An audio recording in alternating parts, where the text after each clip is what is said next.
اللہ کے رسول صلی اللہ علیہ وسلم کے پاس ایک صحابی آئے، عرض کیا یا رسول اللہ مجھے ایک اونٹ کی ضرورت ہے۔ اللہ کے رسول صلی اللہ علیہ وسلم نے فرمایا کہ ہاں میں تمہیں اونٹ کا بچہ دوں گا۔ ان صحابی نے کہا کہ اللہ کے رسول مجھے تو اونٹ کی ضرورت ہے، بچے کو لے کر میں کیا کروں گا؟ تو اللہ کے رسول نے ارشاد فرمایا کہ بھائی جو اونٹ میں آپ کو دوں گا وہ کسی کا تو بچہ ہوگا۔ تو مذاق کیا اللہ کے رسول نے اور انہیں بھی ہنسی آئی ہوں گی۔ دوسری بات جو ہم نے بھی سن رکھی ہوں گی، اللہ کے رسول نے ایک بڑھیا سے کہا کہ بوڑھی عورتیں جنت میں نہیں جائے گی۔ تو ایک بڑھیا رونے لگ گئی، کہنے لگی اللہ کے رسول، کشمکش کا شکار ہونے لگ گئی، کہنے لگی اللہ کے رسول ہم بوڑھیوں کا کیا قصور ہے، ہم بوڑھی کیوں نہیں جنت میں جائے گی؟ تو اللہ کے رسول نے فرمایا کہ آپ بوڑھی ہونے کی حالت میں نہیں بلکہ جوان ہونے کی حالت میں جنت میں جاؤ گی۔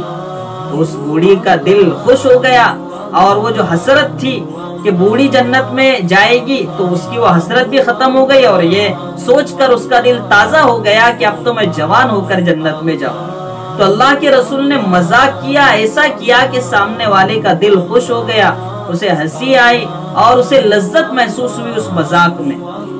ماں عائشہ رضی اللہ تعالی عنہا نے ایک مرتبہ اللہ کے رسول کے سامنے حضرت صفیہ جو کہ ہائٹ ان کی کم تھی، تو ماں عائشہ رضی اللہ تعالی عنہا نے کچھ ایسے الفاظ کا استعمال کیا کہ جس سے حضرت صفیہ رضی اللہ تعالی عنہا کی ہائٹ کے سلسلے میں وہ کچھ استہزاء اور مذاق اڑانے کے طور پر کہہ رہی تھی۔ تو اللہ کے رسول صلی اللہ علیہ وسلم نے فوراً ٹوکا اور کہا کہ آپ اس طریقے سے غیبت بھی کر رہی ہوں اور ان کا مذاق بھی اڑا رہی ہوں۔ اللہ کے رسول نے فوراً روک دیا۔ تو ہم دیکھتے ہیں دونوں چیزیں ہمیں ملتی ہیں، ایک تو اللہ کے رسول نے مذاق کیا ہے اور مذاق اڑانے پر روکا بھی ہے، مگر ہم اپنے معاشرے میں دیکھتے ہیں کہ لوگ مذاق کے نام پر اکثر مذاق اڑاتے ہیں۔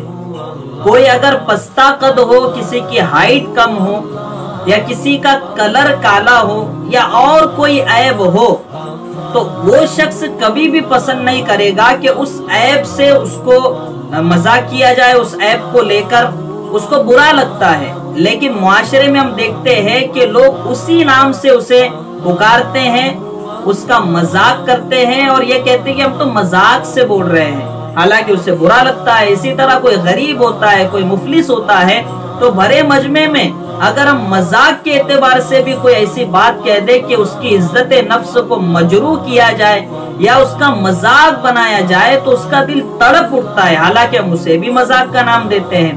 تو مذاق ایسا کیا جائے کہ کسی کی عزت نفس کو ٹھیس نہ پہنچے، کسی کا استہزاء نہ ہو، کسی کو برا نہ لگے، کسی کے دل کو تکلیف نہ ہو، ایسی مذاق کی جا سکتی ہے، اللہ کے رسول نے بھی کی ہے۔